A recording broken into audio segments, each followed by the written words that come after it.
Hi friends, I am Tilak. You're watching Tech Main Unique, and today we're just going to see how to change the text size on your miui or Poco Redmi mobile phone. And if you are new to this channel, make sure to click on subscribe button below. We just quickly move on to the video. How to change the text size on your miui or Poco Redmi mobile phone, just going to show in this video.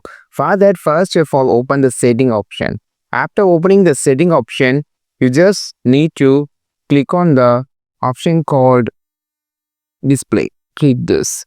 So after clicking on the display, so now you just need to select an option called, just swipe down and you can find an option called font, and here you have this option called text size. Click this.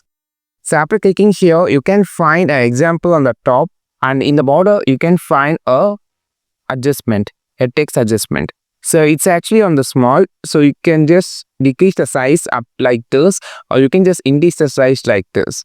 You can just decrease it, or you can just less increase it. So after increasing the text size, I just going to come back how it's going to be changed. You can see, come back again, you can see it updated.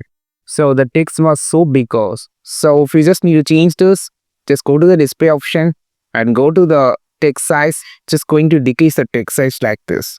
Just come back again, it will be automatically changed. So this is the way that you can just easily change the text size on your miui or Poco Redmi mobile phone. I think this video had you a lot. Like this video, share this video, subscribe this channel. We will meet our next video with a super valuable content. This is Tilak signing off from Tech May Be Unique. Have a wonderful day.